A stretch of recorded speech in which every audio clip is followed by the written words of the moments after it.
Central university of Gujarat Gandhinagar ખાતે doctor Ambedkar centre of excellence ખાતે દ્વિતીય બેન્ચનો શુભારંભ કરવામાં આવ્યો.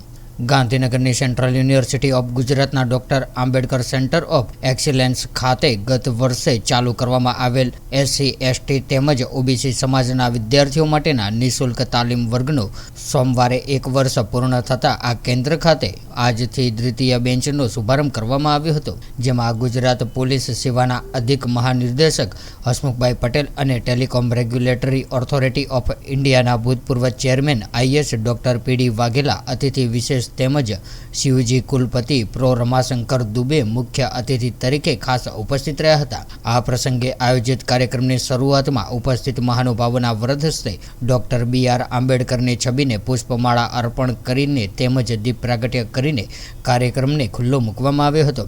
ત્યારબાદ કેન્દ્રના નોડલ ઓફિસર અને સંયોજક પ્રો રાજેશ મકવાણા દ્વારા મહેમાનોનું શાબ્દિક સ્વાગત કરવામાં આવ્યું હતું. ત્યારબાદ doctor Ambedkar centre for excellence staff દ્વારા મંચસ્થ મહાનુભાવોનું શાલ તથા મોમેન્ટો દ્વારા ઉષ્માભર્યું સ્વાગત કરવામાં આવ્યું હતું.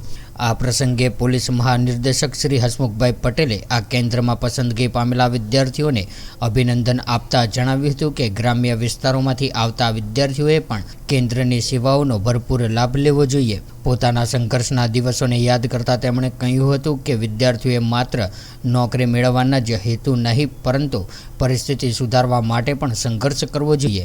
આ પ્રસંગે અતિથિ વિશેષ તરીકે ઉપસ્થિત ટ્રાઈના ભૂતપૂર્વ ચેરમેન આઈએએસ ડોક્ટર પીડી વાઘેલા દ્વારા સીયુજીના પ્રયાસોની પ્રશંસા કરીને કેન્દ્રના ઉત્તમ પરિણામો માટે ટોચના નેતૃત્વનો આભાર વ્યક્ત કર્યો હતો. વધુમાં તેમણે ઉમેર્યું હતું કે છેલ્લા 1 વર્ષમાં કેન્દ્રમાંથી 29 વિદ્યાર્થીઓની સફળતા સીયુજીના ઉત્કૃષ્ટ પરિણામો દર્શાવે છે. કાર્યક્રમમાં મુખ્ય મહેમાન તરીકે ઉપસ્થિત સીયુજીના કુલપતિ પ્રો રમાશંકર દુબેએ કહ્યું હતું કે કેન્દ્રનો સફળતાનો ગુણોત્તર સમગ્ર દેશમાં ટોચના સ્થાને છે. તેમણે પસંદગી પામેલા વિદ્યાર્થીઓને યુનિવર્સિટીની સુવિધાઓનો મહત્તમ ઉપયોગ કરવા પણ જણાવ્યું હતું. આ તબક્કે પ્રો રાજેશ મકવાણાએ જણાવ્યું હતું કે છેલ્લા 1 વર્ષમાં ગુજરાત સરકાર અને કેન્દ્ર સરકારની વિવિધ સ્પર્ધાત્મક પરીક્ષાઓમાં વિદ્યાર્થીઓની પસંદગી થઈ છે, તેનો આનંદ છે. ફ્રી કોચિંગની સાથે સેન્ટરના વિદ્યાર્થીઓને દર મહિને 4,000 રૂપિયાનું સ્ટાઇપેન્ડ પણ આપવામાં આવે છે. કેન્દ્રએ તાજેતરમાં જ નવી દિલ્હી સ્થિત ભારત સરકારના સામાજિક ન્યાય અને અધિકારિતા મંત્રાલય સાથે એક MOU પર હસ્તાક્ષર પણ કર્યા છે. કાર્યક્રમમાં યુનિવર્સિટીના રજિસ્ટ્રાર પ્રો HB પટેલ, કેન્દ્રની સલાહકાર સમિતિના સભ્યો, શૈક્ષણિક અને બિન શૈક્ષણિક સ્ટાફ અને નવા પ્રવેશ પામેલા વિદ્યાર્થીઓ પણ ઉપસ્થિત રહ્યા હતા. आज हमारे यहाँ गुजरात केंद्रीय विश्वविद्यालय में doctor Ambedkar centre of excellence के दूसरे वर्ष के छात्र एडमिशन लिए हैं. इस संबंध में आज उद्घाटन हुआ.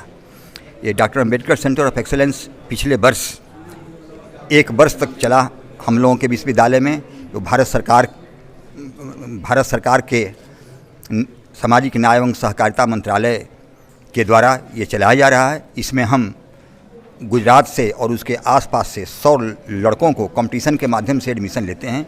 इस बार भी हम लोगों ने कंपटीशन के माध्यम से एडमिशन लिया है और 100 लड़के जो कि SC और OBC वर्ग के हैं, इनको हम मुफ्त कोचिंग कराएंगे IAS के लिए, PCS के लिए, गुजरात पब्लिक सर्विस कमीशन के लिए और सब प्रतियोगी परीक्षाओं के लिए. इसमें हमारे यहाँ हमारे विश्वविद्यालय के जितने अच्छे अध्यापक हैं उनकी हम सेवा लेते हैं. उसके साथ साथ में हम फैकल्टी भी नियुक्त करते हैं इनको पढ़ाने के लिए और स्पेशलाइज्ड टीचिंग की भी हम व्यवस्था कराते हैं. और इस प्रकार हमारा उद्देश्य रहता है कि लड़के अच्छे से अच्छे प्रतियोगी परीक्षा के लिए तैयार हों तथा विभिन्न प्रतियोगिता परीक्षाओं में सफल हों.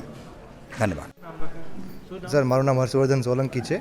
હું આ સેન્ટરનો પહેલા વિદ્યાર્થી રહી ચૂક્યો છું અને આ વખતે પણ આ સેન્ટર નવી શરૂઆત કરી રહ્યું છે ત્યારે ખૂબ સારું લાગી રહ્યું છે અને ફેકલ્ટીઝ પણ અનુભવી સંસ્થામાંથી જ અહીંયા સિલેક્ટ થયા છે અને એ રીતે લાઇબ્રેરીનો એક્સેસ પણ મળે છે અને સાથે સાથે હાઈ સ્પીડ ઇન્ટરનેટ તેમજ કમ્પ્યુટર લેબની સુવિધા પણ પ્રાપ્ત થાય છે.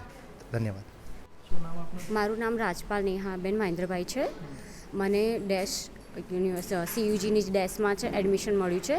આજે અમારો ફર્સ્ટ ડે હતો અને અમને હસમુખભાઈ પટેલ સાહેબ તરફથી ખૂબ જ સારું મોટિવેશન મળ્યું છે અને પીડી વાઘેલા સર બી જે ગ્રેટ અવોર્ડેડ છે ગ્રેટ કલેક્ટર માટે, એ પણ અહીંયા આવેલા હતા અને એમણે પણ અમને ખૂબ જ સારું મોટિવેશન આપ્યું છે અને અમને આ ઘણી બધી સારી મોટિવેશન અને ઘણા સારા જ લેક્ચર મળવાના છે. એના માટે અમે સર મકવાણા સાહેબ અને બધાનો ધન્યવાદ કરીએ છીએ. व्हाट्सएप, ट्विटर, फेसबुक, इंस्टा जहाँ भी आपका अकाउंट है, इसे शेयर बटन के द्वारा वहाँ पर शेयर करें।